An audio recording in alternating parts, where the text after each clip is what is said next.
ప్రియమైన దేవుని బిడ్డలకు ప్రభు అయిన యేసుక్రీస్తు నామమున వందనములండి. ప్రియులారా, గత పాఠములో మనము మీకు యేసును గూర్చి తెలుసు కానీ క్రీస్తును గూర్చి తెలియదు అనే అంశమును గూర్చి తెలుసుకున్నాము. ఈరోజు సంఘములో వాయిద్యములు వాయించవచ్చా అనే అంశమును గూర్చి తెలుసుకున్నాం. ప్రియులారా, మనం గమనించినట్లయితే అలనాడు పాత నిబంధన కాలంలో కొంతమంది భక్తులు వాయిద్యములను వాయించారు. మనకు తెలుసు, దావీదు ఉన్నాడు. దావీదు గొర్రెల కాపరిగా ఉన్నప్పుడు గొర్రెల కాస్తూ అక్కడ ఉండి ఆయన అవన్నీ కూడా గమనిస్తూ ఆకాశము, భూమి, ఈ యొక్క సృష్టిలో ఉన్న సమస్తమును ఇవన్నిటిని గురించి ఆయన ఆలోచించుకుంటూ ఇవన్నిటిని దేవుడు కలుగు చేసిన విధానమును చూసి ఆలోచించి ఆశ్చర్యముతో, అంతేకాదు ఈ గొప్ప కార్యములను చూసి దేవుణ్ణి ఎంతగానో మహిమపరిచాడు, దేవుని గణపరిచాడు.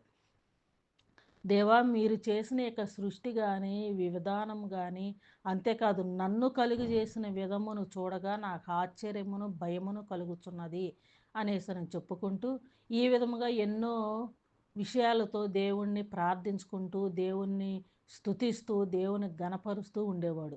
ఆ విధముగా గణపరుస్తూ కొన్ని ఆ యొక్క పొలములో ఉన్నప్పుడు కొన్నిటిని ఆ యొక్క గడ్డిని కానీ లేకపోతే కొన్ని తాళ్ళను కానీ ఏదో ఉపయోగించి ఆ విధముగా కొన్ని వాయిద్యములుగా తానే తయారు చేసుకొని వాటిని వాయించుకుంటూ దేవునికి ప్రార్థన చేసుకుంటూ పాటలు పాడుకుంటూ పాటల ద్వారా దేవుణ్ణి మహిమపరిచాడు, దేవుని గణపరిచాడు. ఆ విధముగా ఇక వాయిద్యములను తయారు చేసుకొని ఆ విధముగా దేవుణ్ణి స్తుతించినట్లుగా మన పరిశుద్ధ గ్రంథంలో మనం చూడగలం. అదేవిధంగా కొన్ని సందర్భాల్లో కూడా మనం చూసినట్లయితే రెండో కీర్తనల గ్రంథము 33వ అధ్యాయంలో మనం పరిశీలన చేసినట్లయితే కీర్తనల గ్రంథము 33వ అధ్యాయము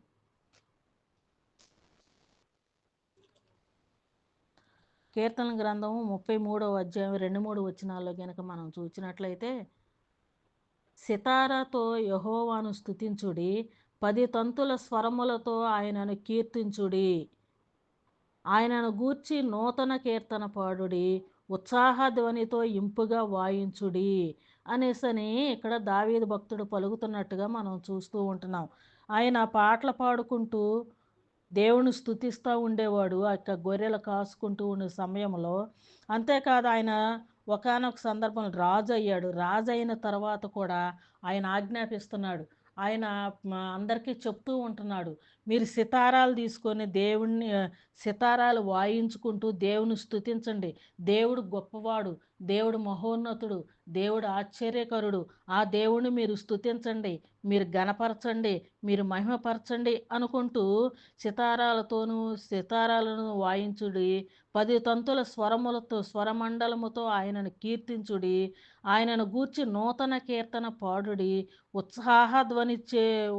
ఉత్సాహ ధ్వనితో ఇంపుగా వాయించుడి అనేసని ఆయన చెప్పుకుంటూ ఆ విధముగా పాటలు పాడండి, దేవుని మహిమపరచండి, వాయిద్యములు వాయించండి అనేసని చెప్పుతూ ఉంటున్నాడు. అక్కడ చెప్పుతున్నది ఎవరు? దావీదు. కానీ దేవుడు మాత్రం కాదు, దేవుడు చెప్పట్లా, దావీదు అంటున్నాడు. ఆయన చూసినవి, ఆయన విన్నవి అవన్నిటిని చూసి ఆయన జీవితంలో దేవుడు చేసిన గొప్ప ఆశ్చర్య కార్యములను బట్టి తను కూడా దేవుని స్తుతిస్తున్నాడు. అలాగే అందరిని కూడా ఆ విధంగా స్తుతించండి, మహిమపరచండి, దేవుని గణపరచండి అనేసని వారందరికి కూడా చెప్తున్నట్లుగా మనం చూస్తూ ఉంటున్నాం. అట్లా చెప్పుచున్నది ఎవరు అంటే దావీదు. దావీదు అంటే ఎవరు? ఒక మనిషి చెబుతున్నాడు, దావీదు చెప్తున్నాడు ఆయన ఆశ్చర్య కార్యాలని. అంతేకాని దేవుడు మాత్రం చెప్పలేదు కదా, దేవుడు ఆజ్ఞాపించలేదు కదా, దేవుడు ఆజ్ఞాపించినవి కాదు, మానవుడు చెప్తున్నాడు ఆయన కార్యాలను బట్టి. అలాగే 47వ అధ్యాయంలో కూడా మనం చూసినట్లయితే 47వ అధ్యాయము కీర్తనల గ్రంథము 47 1వ వచనంలో కూడా చూసినట్లయితే ఇక్కడ కోరాహు కుమారులు ఉన్నారు. వారు కూడా అలాగే చేస్తున్నారు. సర్వజనులారా చప్పట్లు కొట్టుడి, జయధ్వనితో దేవునిని గూర్చి ఆర్భాటము చేయుడి. సర్వజనులారా చప్పట్లు కొట్టండి, జయధ్వనితో దేవుణ్ణి ఆర్భాటము చేయాలి. జయధ్వనులు చేయాలి, చప్పట్లు కొట్టాలి, జయధ్వనులు చేయాలి, ఆర్భాటములు చేయుడి అనేసని కోరాహు కుమారులు కూడా ఇక్కడ కీర్తన గ్రంథం 47 అధ్యాయంలో చెప్పినట్లుగా మనం చూస్తూ ఉంటున్నామండి. ఈ విధముగా ఆ కాలములో దేవుణ్ణి మహిమపరిచేవాళ్ళు. మానవులు అలా మహింపరిచేవాడు. కానీ దేవుడైతే ఆ అజ్ఞాన కాలంలో చూసి చూడనట్టుగా ఉన్నాడు. అవన్నీ పట్టించుకోలే. ఆ అజ్ఞాన కాలంలో దేవుడు చూసి చూడనట్టుగా ఉన్నాడు. మానవులైతే వారికి తెలిసిన దానిని బట్టి దేవుని యందు భయభక్తులు కలిగి ఉన్నారు. వాళ్ళు చాలా భక్తులు. దేవుని యందు చాలా ఆసక్తి కలిగి ఉన్నారు. అందును బట్టి ఆ విధముగా దేవుని స్తుతించారు, మహిమపరిచారు, ఘనపరిచారు, ఆర్భాటం చేశారు. తంతి వాయిద్యములతో ఎంతగానో దేవుణ్ణి మహిమపరిచారు, ఆర్భాటము చేశారు, చప్పట్లు కొట్టారు, అల్లరి చేశారు, జయధ్వనులు చేశారు. ఆ విధముగా దేవుణ్ణి మహిమపరిచినట్లుగా మనం చూస్తూ ఉంటున్నాం. ఆ కాలం ఏ కాలము? ఆ అజ్ఞాన కాలం. ఆ అజ్ఞాన కాలంలో దేవుడు ఎలాంటి ఏవి కూడా పట్టించుకోలే. పోనీ అట్లా చేయమని ఎవరు చెప్పారు? సృష్టికర్త అయిన దేవుడేమని చెప్పారా అంటే, దేవుడు చెప్పలా. మనుషులు వాళ్ళ యొక్క సొంత అభిప్రాయములతో దేవుని స్తుతించారు. దేవుడు కూడా చూసి చూడనట్టుగా ఉన్నాడు. అయితే ఇక్కడ రెండవ సమూయేలు గ్రంథంలో మనం చూసినట్లయితే, రెండవ సమూయేలు గ్రంథము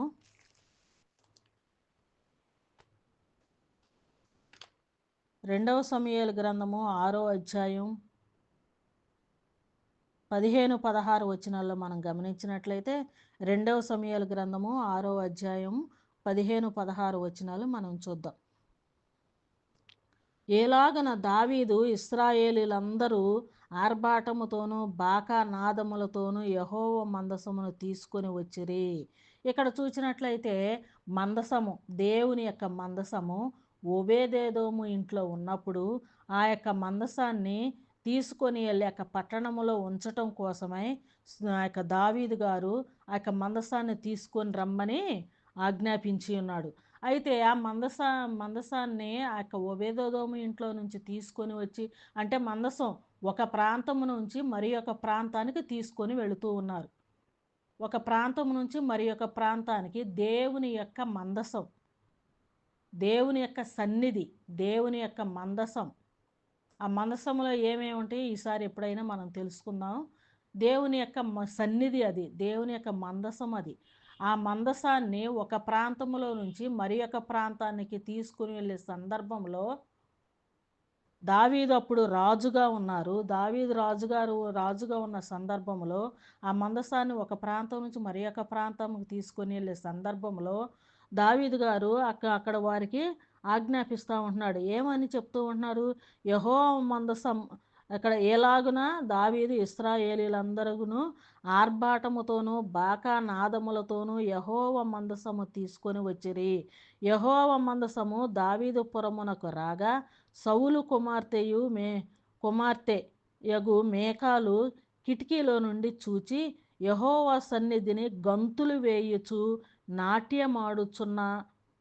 నాట్యమాడుచున్న దావీదును కనుగొని తన మనస్సులో అతని హీనపరిచెను. దావీదు ఏం చేశాడు? వాళ్ళందరికి ఆజ్ఞాపించి ఆ యొక్క తంతి వాయిద్యములతోనూ మంచి ఆ యొక్క కావలసిన యొక్క వాయిద్యాలన్నీ వాయించుకుంటూ ఎంతో ఆర్భాటముతో ఆ యొక్క నాదములన్నీ కూడా బాకా నాదములు అన్నీ ఊదుకుంటూ ఆర్భాటముతో, ఎంతో ఉత్సాహముతో, ఎంతో ఘనముగా అన్ని రకాల వాయిద్యాలతో, ఉత్సాహ ధ్వనితో, ఆర్భాటముతో ఆ యొక్క కార్యక్రమాన్ని చేసినట్లుగా మనం చూస్తూ ఉంటున్నాం. అంత ఆర్భాటము కలిగి మందసాన్ని ఆ ప్రాంతం నుంచి ఈ ప్రాంతానికి తీసుకొచ్చే సందర్భంలో అంత ఘనంగా ఆ విధముగా కార్యక్రమాన్ని జరిగించుకుంటూ ఆ యొక్క మందసాన్ని తీసుకొని వచ్చినట్లుగా చూస్తూ ఉంటున్నాం. ఆ యొక్క తీసుకొని వచ్చుచున్న సందర్భంలో ఆ వాయిద్యాలు, తంతె వాయిద్యాలు అవన్నీ వాయిస్తూ ఉంటుంటే ఎలా ఉంటుంది మనిషికి? అవన్నీ వాయించే సమయానికి ఏమైద్ది, డాన్స్‌లేస్తారిక. వాళ్ళందరూ కూడా నాట్యం ఆడుతున్నారు. ఒక బాకా ఊదుకుంటూ, తంతి వాయిద్యాలు వాయించుకుంటూ, బాగా ఆర్భాటము చేసుకుంటూ, నాట్యములాడుకుంటూ, డాన్సులేసుకుంటూ, నాట్యములాడుకుంటూ, ఆ యొక్క ఉత్సాహ ధ్వనితో ఆ మందసాన్ని ఒక ప్రాంతం నుంచి మరి యొక్క ప్రాంతానికి తీసుకొని వచ్చినట్లుగా మనం చూస్తూ ఉంటున్నాం. ఆ విధముగా ఆహ్, క డాన్స్‌లేసుకుంటా, నాట్యం ఆడుకుంటూ తీసుకొని వస్తూ ఉంటుంటే, ఆ యొక్క దావీదు గూడా నాట్యం ఆడుకుంటూ, తన వస్త్రము ఊడిపోయే స్థితిలో ఉన్న ఉండ పరిస్థితిలో కూడా అతను నాట్యం ఆడుకుంటూ వస్తూ ఉంటుంటే, తన భార్య అయిన మీకాలు అది చూసి, తన మనసులో తనను గూర్చి హీనపరుచుకుందంట. ఒక రాజయ్యుండి ఈ విధముగా రోడ్ల మీద ఈ రకంగా నాట్యాలాడుతున్నాడు, డాన్స్‌లేస్తున్నాడనేసని అతని గూర్చి హీనంగా ఆలోచించినట్లుగా మనం చూస్తూ ఉంటున్నాం. అంటే ఆ విధముగా అంత ఆర్భాటముతో వారు వస్తూ ఉంటున్నారు. అక్కడ చేసిందెవరు? అక్కడ ఆజ్ఞాపించిందెవరు? దావీదు. అక్కడ ఆజ్ఞాపించింది దావీదు. ఆ మందసాన్ని ఒక ప్రాంతం నుంచి ఒక ప్రాంతానికి తీసుకొస్తున్నారు. ఆర్భాటాలు ఇయన్నీ ఆజ్ఞాపించింది దావీదు. అంటే ఒక మనిషి. అంతేగాని దానిని తీసుకొని రావటం కోసమై దేవుడు ఆజ్ఞాపించలా. ఈ విధముగా చేయండి అని దేవుడైతే ఆజ్ఞాపించలా.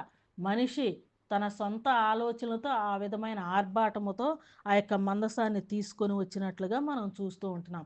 అయినా దేవుడు ఆ అజ్ఞాన కాలములో చూసి చూడనట్టుగా ఉన్నట్లుగా మనము చూస్తూ ఉంటున్నామండి. ఆ విధముగా ఆ కాలములో అలాగ జరుగుతూ ఉన్నది. అదే విధముగా ఆమోసు గ్రంథము 6వ అధ్యాయంలో మనం చూచినట్లయితే ఆమోసు గ్రంథము ఆ కాలంలో అలా జరుగుతూ ఉండేది. అలా జరుగుతూ ఉన్న సందర్భంలో దేవుడు అంతగా పట్టించుకోలేదు. కానీ తర్వాత కాలంలో చూద్దామండి.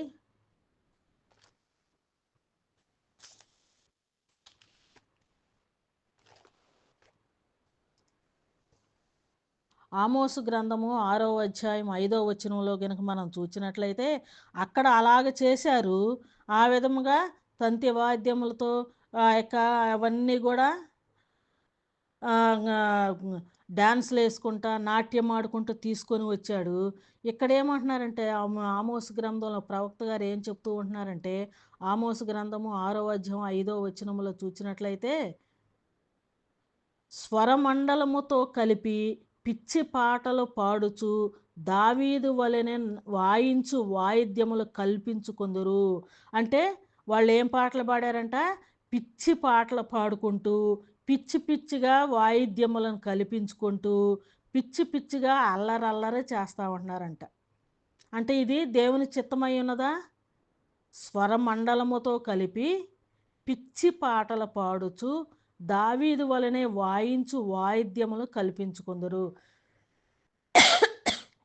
అంటే అక్కడ వాయించింది అది దేవుని చిత్తమై ఉన్నదంటారా? కాదు.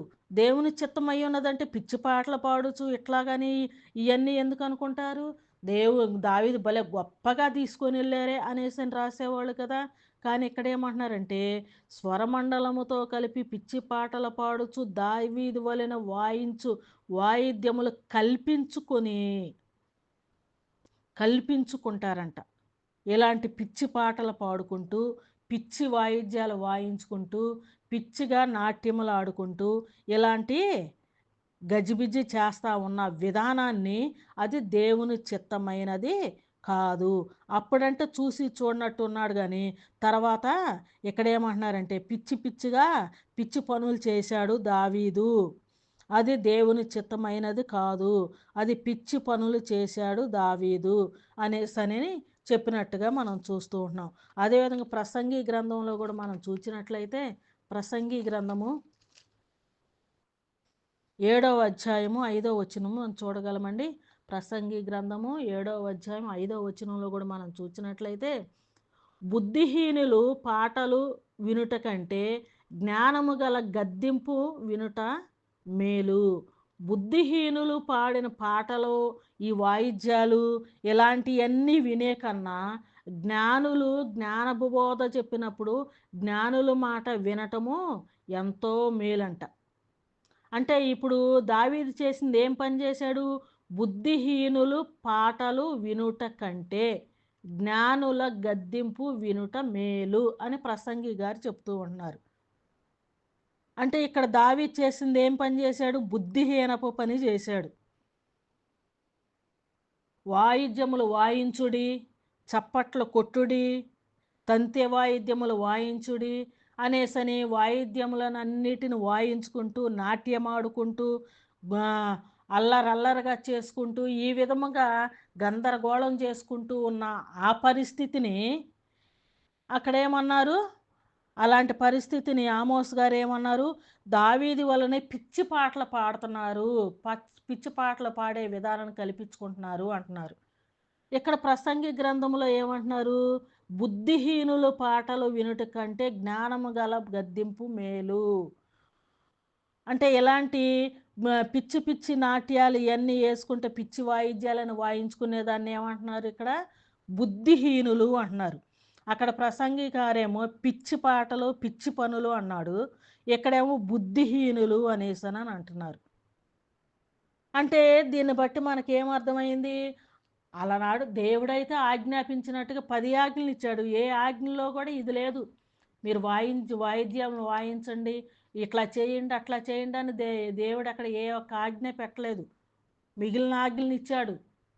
అబద్ధం ఆడొద్దు, దొంగతనం చేయొద్దు, వ్యభిచారం చేయొద్దు, మీరు ఇవన్నీ జాగ్రత్తగా ఉండండి అని చెప్పాడు. ప్రతి శనివారం విశ్రాంతి దినాన పరిశుద్ధమైన పశువులను తీసుకురండి, అందరూ కూడా ప్రతి విశ్రాంతి దినాన దేవుని సన్నిధికి రావాల్సినదే అని ఇట్లాంటి ఎన్నో ఒక వాగ్దానాలు ఇచ్చి ఉన్నాడు, ఎన్నో కట్టడలను ఇచ్చి ఉన్నాడు. కానీ వాయిద్యములను వాయించుడి అనేసనని ఎక్కడ కూడా కట్టడ ఏ యొక్క ఆజ్ఞ కూడా దేవుడిచ్చినట్టుగా లేదు.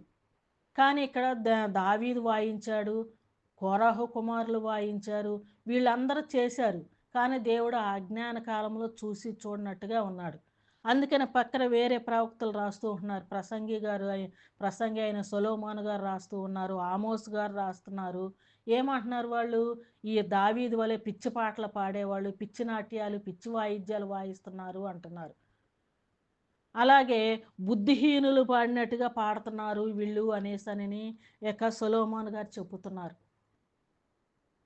అంటే ఆ యొక్క విధానం ఏంటిది? వాయిద్యాలు వాయించటం, ఆ గంతులు వేయటము, ఆ యొక్క నాట్యాలు ఆడటము, ఇదంతా ఏంటిది? మనిషి కల్పించుకున్నాడు. కానీ అజ్ఞాన కాలం దేవుడు చూసి చూడనట్టుగా ఉన్నాడు. కానీ ఆ విధానం కరెక్ట్ అయినది కాదని మరి యొక్క ప్రవక్తలు వివరించారు. అది దేవుని చిత్తమైనది కాదు, దేవుని యొక్క ఆజ్ఞ కానే కాదు, మనిషి సొంతగా కల్పించుకున్నాడు. బుద్ధిహీనులు పాడినట్టుగా పాడకూడదు, అలాగే పిచ్చి పాటలు పాడొచ్చు, పిచ్చి డ్యాన్సులు ఇట్లాంటివన్నీ కూడా వేయకూడదు అనేసని ఆ యొక్క పాత నిబంధనల ప్రవక్తలే వివరించినట్లుగా మనం చూస్తూ ఉంటున్నాం. మరి ఇలాంటివన్నిటిని కూడా మనం చేయొచ్చా? అప్పుడంటే దేవుడు పట్టించుకోలేదు, మరి ఇప్పుడు చేయొచ్చా? ఇప్పుడు సంఘములో దేవుడిని ఆరాధించే విధానములో ఏ విధముగా ఎలా ఆరాధించాలంట? ఏ విధముగా సంఘములో దేవుడిని ఆరాధించాలి అని మనం చూచినట్లయితే ఎఫెసీయులకు రాసిన పత్రిక 5వ అధ్యాయము, ఎఫెసీయులకు రాసిన పత్రిక 5వ అధ్యాయంలో మనం చూచినట్లయితే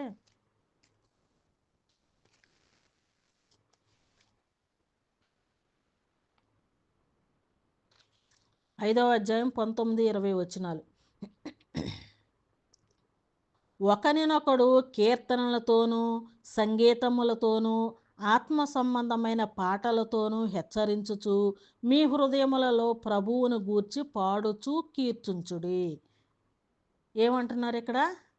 ఒకనికొకడు కీర్తనలతోనూ సంగీతములతోనూ, సంగీతములంటే వాయిద్యాలు కాదండి, సంగీతములు, స్వరము, స్వరముతో సంగీతములతోనూ ఆత్మ సంబంధమైన పాటలతోనూ ఒకరిని ఒకరు హెచ్చరించుచు మీ హృదయములలో ప్రభువును గూర్చి కీర్తించుడి.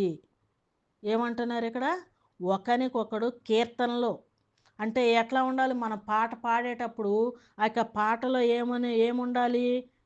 మనల్ని ఒకళ్ళనొకళ్ళు హెచ్చరించుకున్నట్టుగా ఉండాలి. మనం పాడేది పాటే, అది ఆత్మ సంబంధంగా పాడాలి. ఆ పాట పాడేటప్పుడు పాటలో ఉన్న అర్థము మనలందరిని కూడా ఒకరిని ఒకరు హెచ్చరించుకున్నట్టుగా ఉండాలి. ఒకవేళ ఎవరైనా ఏదైనా తప్పు మార్గంలో నడుస్తూ ఉన్నట్టు బుద్ధి చెప్పినట్టుగా ఉండాలి ఆ పాట. అంతేకాదు మన హృదయపూర్వకంగా దేవుణ్ణి స్తుతించినట్టుగా, గనపరిచినట్లుగా ఉండాలి ఆ పాట. పాట పాడుతూ ఉండడం అందరం సంఘమంతా కూడి కలిసి పాట పాడుతూ ఉంటుంటే పాటలో ఉన్న అర్థము మనలను హెచ్చరించాలి తప్పు మార్గంలో నడవకుండగా. అలాగే ఏమైనా పొరపాట్లుంటే బుద్ధి చెప్పినట్టుగా ఉండాలి. ఆ పాట పాడుతుంటేనే పాటలో ఉన్న అర్థం మనకు గుచ్చుకున్నట్టుగా ఉండాలి. అలాగే ఆ పాటలో ఉన్న అర్థము దేవుణ్ణి మహిమపరచాలి. ప్ర మన హృదయములో ప్రభువును గూర్చి పాడాలి. దేవుణ్ణి స్తుతించాలి. ఎల్లప్పుడూ దేవునికి కృతజ్ఞతాస్తుతులు చెల్లించే విధముగా ఉండాలి మనం పాట పాడితే. అంతేగాని ఇప్పటి వరకు చెప్పుకున్న విధంగా మనం ఉండకూడదు. పాట పాడినప్పుడు పాటలో ఉన్న అర్థం మనల్ని మంచి మార్గంలో నడిపించే విధముగా ఉండాలి అనేసని దేవుడు ఇక్కడ మనకు తెలియజేస్తున్నాడు. అదేవిధంగా కొలస్సీలకు రాసిన పత్రిక కూడా మనం చూసినట్లయితే, కొలస్సీలకు రాసిన పత్రిక 3వ అధ్యాయం 16వ వచనంలో మనం గమనించినట్లయితే,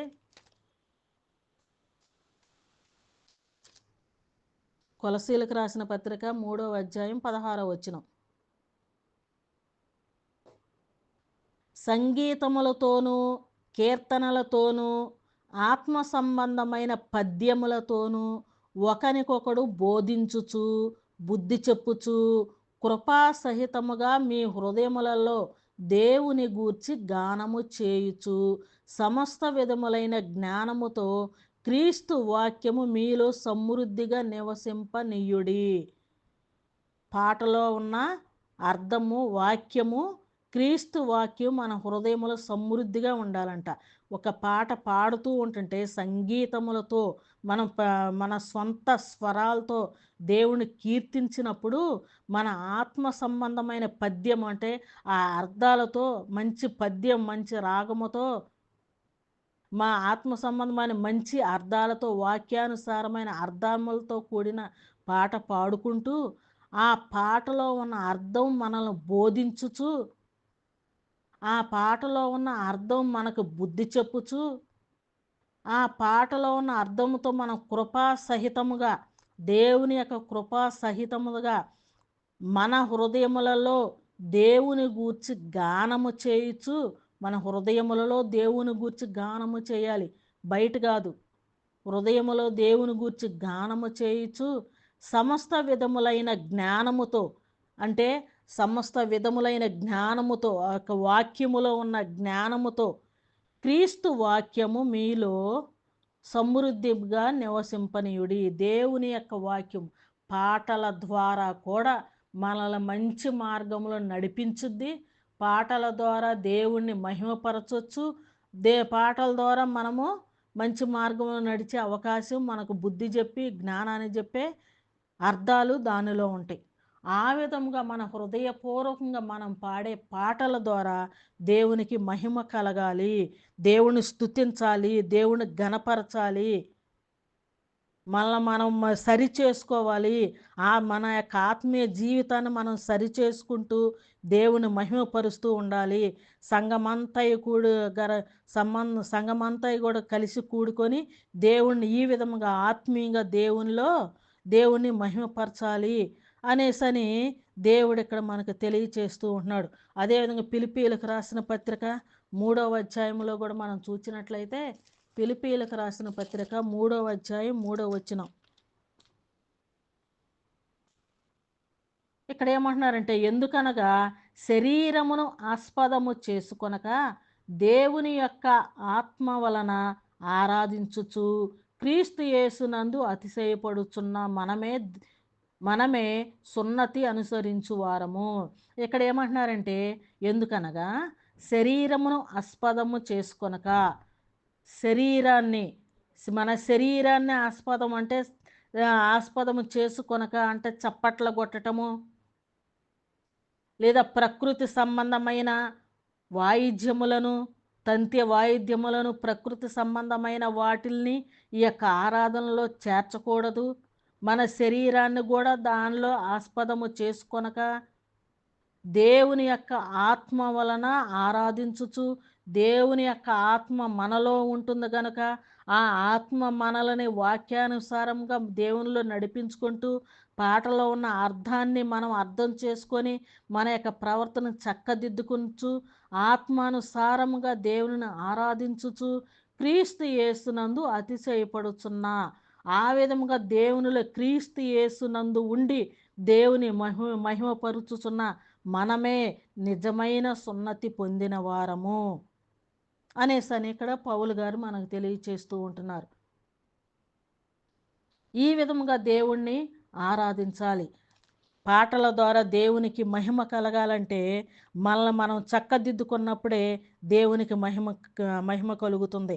ఒకవేళ మన యొక్క వ్యక్తిగత జీవితాలని ప్రతి వారం ఒకవేళ ఎక్కడైనా ఏమైనా పొరపాటు చేసామేమోనని ఆదివారం పాటల ద్వారా మన యొక్క పాపములను ఒప్పుకొనినట్లుగా, మనం పశ్చాత్తాపపడినట్టుగా, దేవునికి కృతజ్ఞతలు చెల్లించినట్లుగా, దేవుని యొక్క వాక్యం మన జీవితాన్ని సరిదిద్దినట్టుగా, ఈ విధముగా ఆత్మీయంగా దేవుని యొక్క వాక్యం మనలో బలపడినట్లుగా ఈ విధమైన పాటలు మనము పాడవలెనని ప్రభు ఇక్కడ మనకి తెలియచేస్తూ ఉంటున్నారు.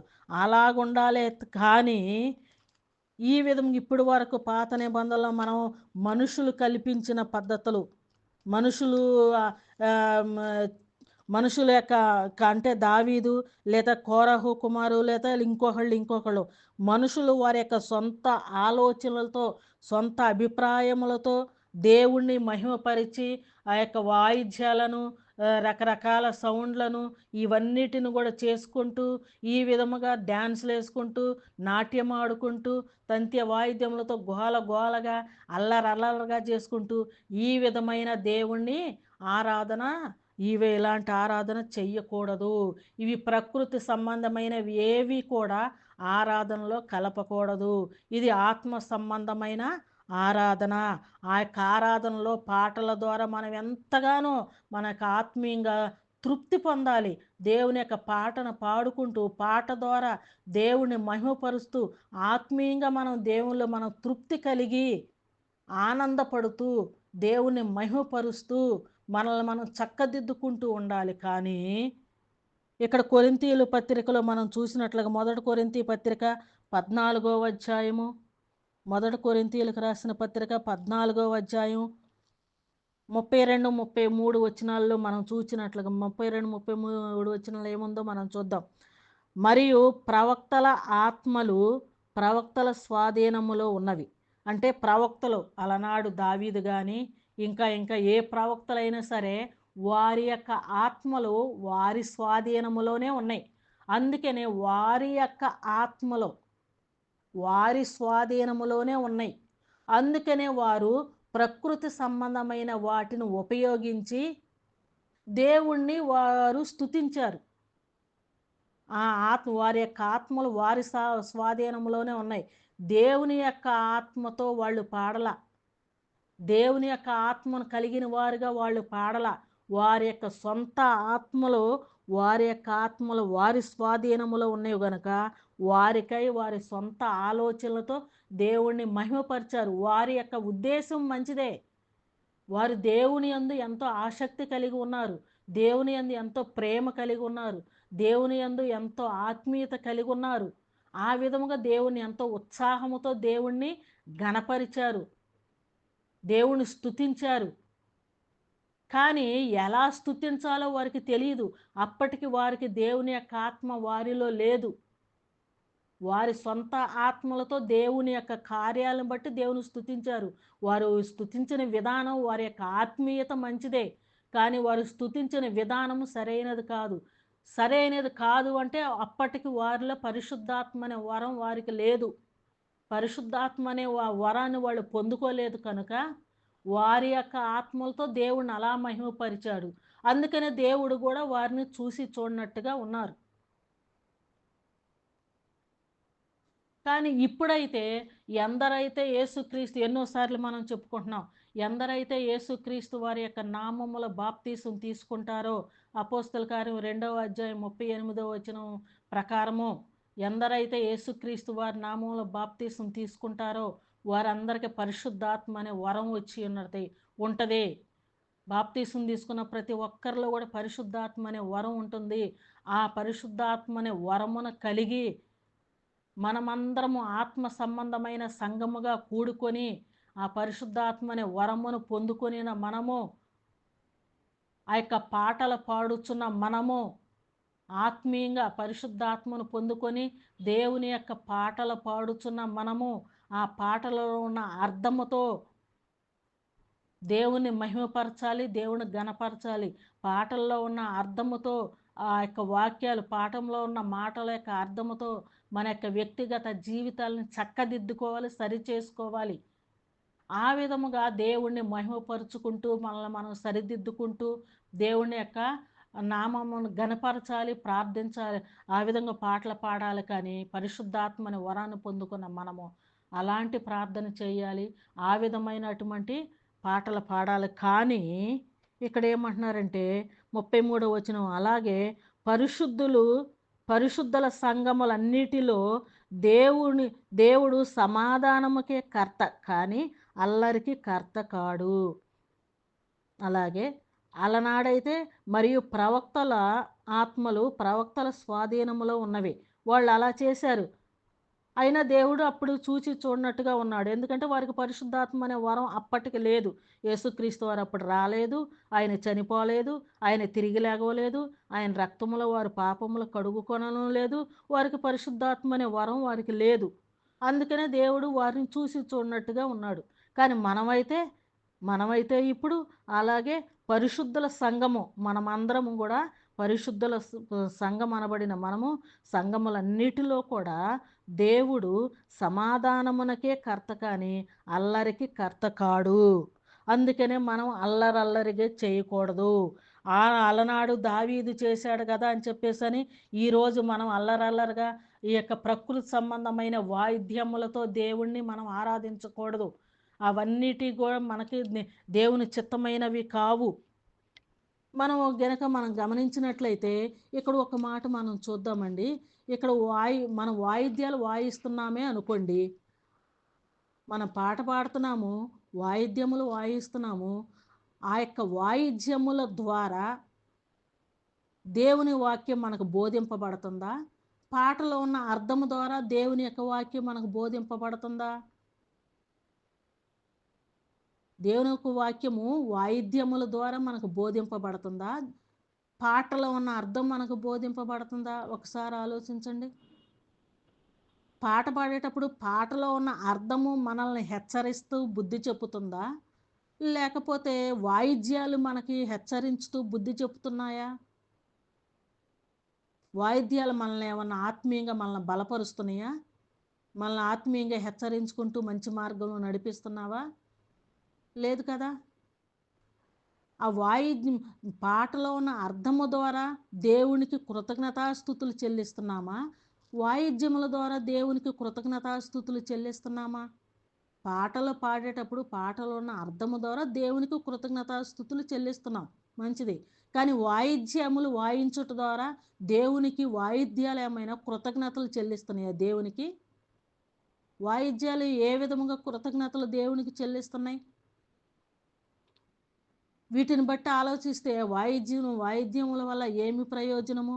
అవన్నీ మనల్ని మనము మనల్ని మనము తృప్తిపరచుకోవటం కోసం, మన ఉత్సాహం కోసము ఆ వాయిద్యాలు అవన్నీ కూడా మన ఉత్సాహం కోసము, లేక మనము ఏదో మన యొక్క ఆనందం కోసము అవన్నీ కూడా ఏర్పాటు చేస్తున్నారు. కానీ వాయిద్యాల వల్ల వాక్యము మనకు బోధింపబడదు, మనల్ని హెచ్చరింపబడదు, దేవుని కృతజ్ఞతాస్తుతులు చెల్లించవు వాయిద్యముల వల్ల. అలాంటప్పుడు అవి పెట్టడం ఎందుకు? ఈ పాటలో ఉన్న మాధుర్యాన్ని, దాని యొక్క విలువను, పాట యొక్క విలువను అర్థం చేసుకోకుండా అవన్నీ గజ్జిబిజ్జి గందరగోళం చేయటం ఎందుకు? దేవుడు అల్లరికి కర్త కాదు. దేవుడు అల్లరికి కర్త కాదు. అలాంటి అల్లరి చేయకూడదు. ఆ అజ్ఞానకాలం పరిశుద్ధాత్మ లేదు, దేవుడు ఊరుకున్నాడు. కానీ ఇప్పుడైతే సంఘములో ఈ విధమైన అల్లరి చేస్తే దేవుడు ఊరుకునే దేవుడు ఎంత మాత్రమును కాదు. ఆత్మ సంబంధమైన సంఘము ఎన్నోసార్లు చెప్పుకున్నాం. సంఘం అంటే ఏంది? ఆత్మ సంబంధమైన మందిరము. మందిరమునకు పునాదిరా యేసుక్రీస్తు వారు. మనమందరం ఆత్మ సంబంధమైన రాళ్ళముగా ఉండి ఆత్మ సంబంధమైన మందిరముగా కట్టబడుచున్నాము. సంఘము అనగా యేసుక్రీస్తు వారి యొక్క శరీరము. సంఘము అనగా ఆయనకు ద్రాక్ష వళ్ళి, మనం తీగలము. ఈ విధముగా ఇదంతా కూడా ఒక ఆత్మ సంబంధమైన సంఘముగా, సంఘం అంటే ఆత్మీయంగా, ఆత్మ సంబంధముగా కట్టబడుచున్న ఆ సంఘము. ఆ సంఘములో ఎంతో ఒక క్రమం, ఒక మర్యాద, క్రమశిక్షణ కలిగి వినయ విధేయతలతో అక్కడ ఉన్నవారు ఎవరు? మహా గొప్ప దేవుడు, మహోన్నతుడు. ఆ యొక్క దేవుని యొక్క సన్నిధిలో మనం అనుకోగలిగి, బుద్ధి కలిగి, జ్ఞానము కలిగి, మంచి ప్రవర్తన కలిగి, దేవుని యొక్క పాటలు పాడుచు, పాటల ద్వారా దేవుని మహిమపరుస్తూ, పాటల ద్వారా మనం సరి చేసుకుంటూ, ఆ విధముగా వినయ విధేయతలతో దేవుని ఘనపరచాలి, మహిమపరచాలి.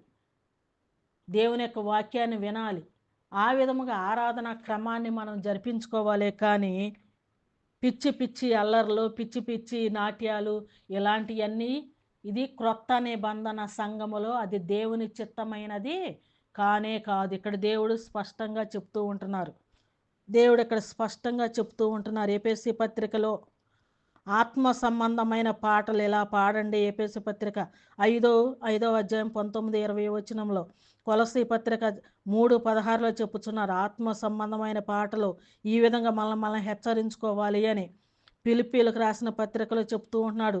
శరీరమును ఆస్పదము చేసుకొనక, శరీరాన్ని ఆస్పదము చేసుకొనక చప్పట్లు కొట్టకూడదు.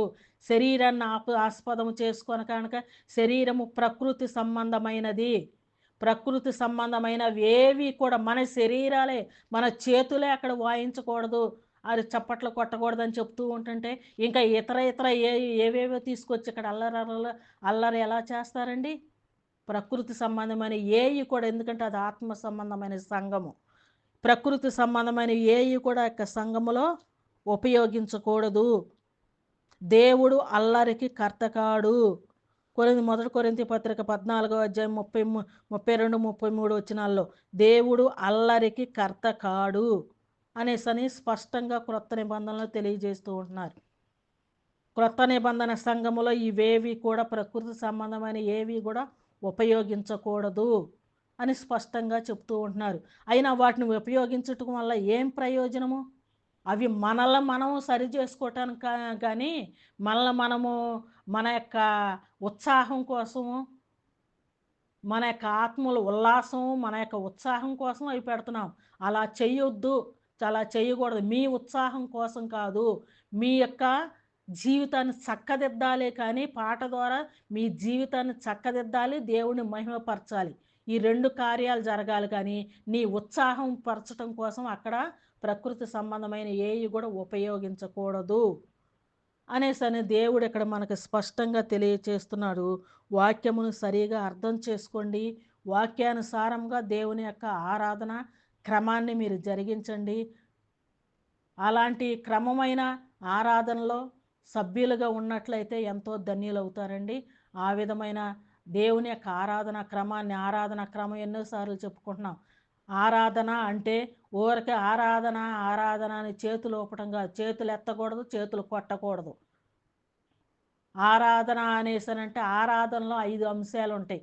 ప్రార్థన ఉంటుంది, పాటలు ఉంటాయి, ఆత్మ సంబంధమైనవి, వాక్యం ఉంటుంది.